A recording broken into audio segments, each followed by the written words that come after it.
Алтын Орда дәврен күтәрү Кырымда ул бер сенсация уже. Әле соңгы вакытта анда яшәүче галимнәр, башка милләт галимнәре беренче чираттан татар проблемасын, төрки проблемасын, мусулман проблемасын күрмәскә тырыштылар. Күбрәк Кырымның күп милләтле, күп вакыйгалы җир дип әйтеп йөрделәр. Кимерийцлар, ул чынлап та шулай, кимерийцлар, скифлар, сарматлар, кыпчаклар, һәм башка милләт, булгарлар, греклар һәм башка милләтләрнең тарихи истәлекләрен өйрәнеп тордылар, игътибар иттеләр, ләкин төрки мусулманның проблемаларын күтәрү беренче яктан, икенче яктан Алтын Урданы күтәрү махсус. Ул сенсация, чынлап сенсация, чөнки Кырымда Алтын Урданы өйрәнеп барсалар да, ләкин махсус дәүләт игътибары алай юк иде. Кырымда берничә җирдә Алтын Урда дәврендәге һәйкәлләр сакланган. Беренчедән әйтергә кирәк, Иске Кырым шәһәре, Солхат диләр инде, хәзер Иске Кырым ул. Ул инде менә 13-нче гасырда ул исем калган. Иске Кырым дигән ул Кырым ярым утравына да биргән, ул исемне Кырым дигән шәһәр. Алтын Урданың Ногай килгәч, Кырымга Ногай 13-нче гасырның 2-нче яртысында шул җирләрдә инде безнең төрки татар халкы нигезләнә, чынлап та нигезләнә, милләт булып Алтын Урда дәврендә бер Алтын Урда татарларының бер төркеме дип инде Кырымдагы махсус. Алар Алтын Урданың сәясәтендә, икътисадында, мәдәниятендә бик күп файда китерәләр вакытында. Менә кирәк, Кырым улысы, шуның башкаласы беренче булып менә Иске Кырым була. Анда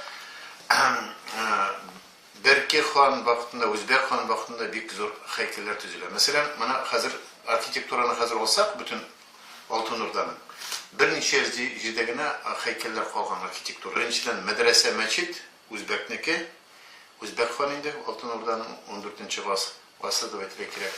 Һәм Бейбарс мәчете дип әйтелә, ул Бейбарс вакытында булмаса да бераз иртәрәк төзелгән. 13-нче гасырның 2-нче уртасында әйтергә кирәк, ул борынгы мәчетләрнең берсе. Кырымда беренче мәчет, Алтын Урданың иң борынгы мәчетләрнең берсе дип әйтергә була. Менә аны күтәрү, шул проблемалар бик хәзер. Без анда булганда конференциядә беренче фикер дә әйттек, һәм тәкъдимнәр дә әйтеп киттек. Беренчедән Кырымда табигать һәм тарихи һәйкәлләрне берләштереп бер геопарк төзергә Кырымныкы, һәм анда өйрәнергә кирәк махсус дип архитектура һәйкәлләре, археология һәйкәлләре, эпиграфикага игътибар итәргә һәм башка. Менә Кырым ярым утравында ул берничә җирдә, мәсәлән, берничә зонаны алырга әйтәк. Беренче зонаны әйтик, көнчыгыш ягында бу Феодосиядә булган, Генуэз Кафа дигән шәһәре, Судакта булган, анда борынгы генуэзларның каласы һәм шуның янында Алтын Урданың махсус шәһәре. Менә башкалар шикелле, алар һәрберсе дә төзелгән Алтын Урда дәврендә. Икенче яктан көнбатышка китсәк, анда Бакчасарай шәһәре, ул Алтын Урда вакытында булган шәһәр бул, ләкин Кырым ханлыгы дәврендә башкалар әйләнә. Һәм аның янында ерак түгел грек шәһәре Херсонес һәм Феодосия. Феодосиядән да татар да, Византия да, төркләрнең дә һәм башка дәврләрнең башка культураларының һәйкәлләре сакланган. Аларны менә берләштереп геопарк дип әйтергә, җир парк инде. Анда табигый зона бик көчле, матур таулар, урманнар һәм башка һәйкәлләр. Икенче яктан тарихи һәйкәлләр. Аларны берләштереп менә һәр күтәрү проблемасы. Менә 13-нче елда анда казу эшләре алып барырга уйлыйлар Кырым шәһәрендә. Һәм әкренләп аны музейлаштыру, торгызу дип әйтергә була, реставрация үткәреп. Хәзер инде ул менә Үзбәк мәчет мәдрәсәсе халыкка тапшырылган, һәр Кырым татарларын мәчет итеп, анда намаз укып йөриләр. Беренчедән әйтергә кирәк, менә Алтын Урда проблемалар, алар бөтен җирдә бер. Менә махсус әйтеп киткәндә, мәсәлән, архитектура һәйкәлләре Алтын Урданың берничә җирдә генә сакланган. Беренче Хорезм, хәзерге Төркменстанда. Икенче җир сакланган архитектура һәйкәлләре. Болгарда бездә, һәм Татарстанның кайсы җирләрендә. Болгарда беренче чиратта. Берничә һәйкәл калган Төньяк Кавказда, Кырымда менә. Кырымда мин әйтеп киткән истәлекләр как раз шул. Кырым татарлары өметләшәләр Казан